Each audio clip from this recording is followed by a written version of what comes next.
Thank you, Mr. President. Thank you, Senator Birdwell. Senator Birdwell, I understand there's a provision in this bill that would seem to allow an exemption for asylum seekers.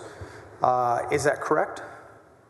Asylum would be processed in the same way. However, the state offense would take predominance of prosecution, so that should an individual come across into Texas from Mexico, from a foreign country, that individual will be processed for this crime, and then upon that completion of the processing for this crime, they could then make those applications for asylum through normal immigration processes.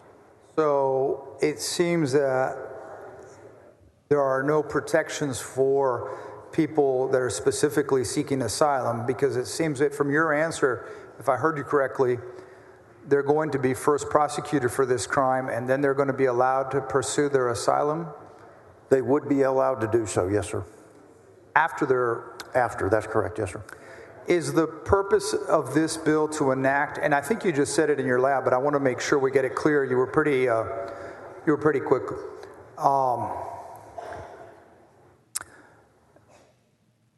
The purpose to enact a state law parallel to the federal immigration law in order to prevent illegal boarding crossings, is that the purpose of this law?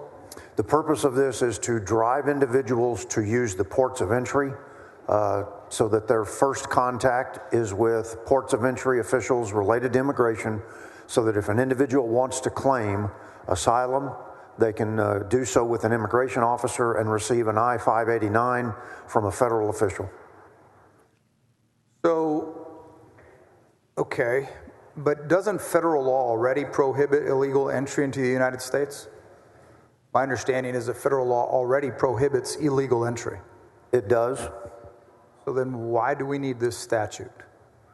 For the very reason that we've seen along the Texas border, with over 6.5 million people having come into the country, not all of those through Texas, but most through Texas.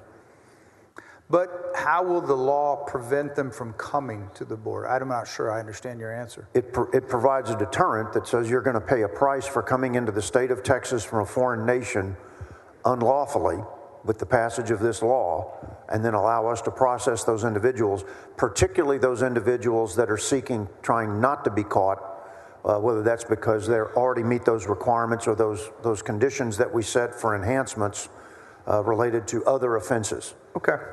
The rest of my questions revolve around the peace officer that there's going to be used under SB2. And so the intent of SB2 is that these peace officers will not operate under the direction or control of federal immigration officers. Is that correct? That's correct.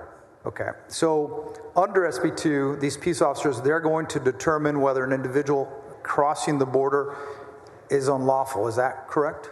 That's correct. It would have to be at the border.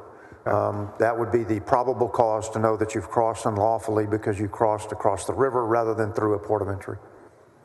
So, because they're going to see them cross the border illegally, that's how they determine who to arrest. Is that correct? That's correct. Right. Okay. Right. If you came illegally into the country through Arizona, New Mexico, California, and then come to Texas and get arrested, for a traffic crime or stop for traffic crime out on Interstate 10, that does not provide the officer probable cause to believe that you came into Texas unlawfully according to this statute. Okay, very good. I'm just trying to clarify the record.